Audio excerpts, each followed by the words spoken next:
What if I told you this car almost didn't survive, and yet it ended up changing American sports cars forever? This is the Chevrolet Corvette, but not the one you're thinking about. Not the loud, aggressive monster from today. I'm talking about the early Corvette, the one that looked soft, elegant, almost delicate, and somehow dangerous in its own way. Back in the early 1950s, America was obsessed with big chrome, big engines and big promises. But sports cars? That was Europe's game. Jaguar, MG Ferrari. Americans admired them, but didn't build them until someone took a risk. The first Corvette wasn't born from confidence. It was born from fear. Fear that American buyers would fall in love with European roadsters. So Chevrolet decided to fight back. But here's the twist. They didn't know if it would work. The early Corvette looked stunning. Long hood, curvy fenders. A low stance that felt rebellious. It didn't scream. It whispered. And that whisper pulled people closer. But there was a problem. Underneath that beautiful body, it wasn't fast enough. Imagine that moment. You build America's first true sports car. People gather around it. Cameras flash. Expectations skyrocket. And then drivers realize it doesn't quite match the hype. That could have been the end. Sales were slow. Critics were skeptical. Chevrolet executives were nervous. Some even considered killing the project completely. But then something happened. Instead of giving up, they doubled down. They gave it more power. They refined it.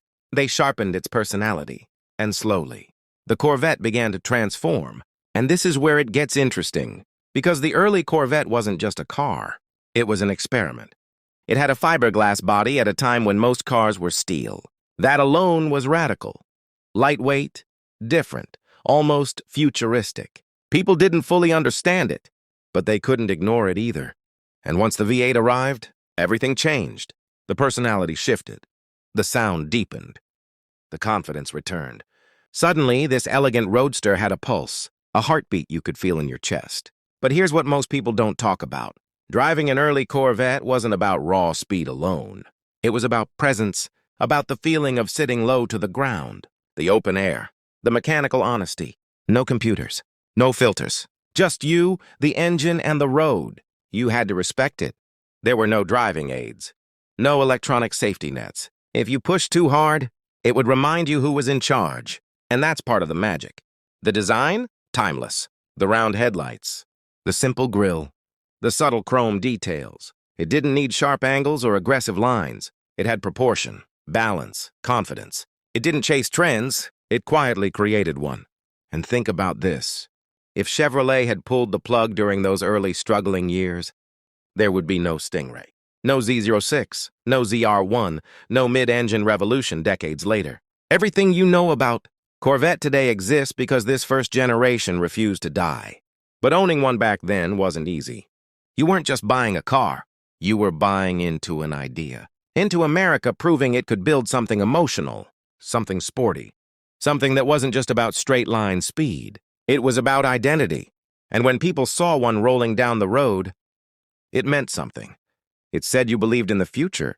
You believed America could compete.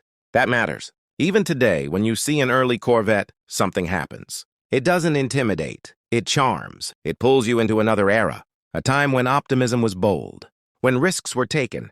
And the interior? Simple, elegant, 2 seats, a steering wheel that felt alive in your hands. Gauges that told you only what you needed to know.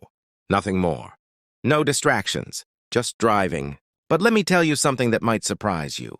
Collectors today don't just value these cars because they're old. They value them because they represent a turning point, a moment when failure was possible, very possible. And instead of retreating, Chevrolet evolved. That evolution built a legend. And legends aren't created overnight. They survive doubt, criticism, risk. They grow through pressure. The early Corvette had all of that. It started as an underdog, almost discontinued, almost forgotten. And yet here we are, decades later, still talking about it, still admiring it, still feeling something when we hear the name Corvette. Because this car proved something important. It proved that sometimes the first attempt doesn't need to be perfect. It just needs to exist, to open the door, to start the story. Everything after it was built on courage. And that's why the early Chevrolet Corvette isn't just a classic car. It's a symbol of risk, of belief, of refusing to quit when the easy choice would have been to walk away. So the next time you hear the word Corvette, remember this version, the elegant rebel, the experiment that almost failed. Because without this quiet beginning, the thunder that followed would have never happened. And that is what makes this car unforgettable.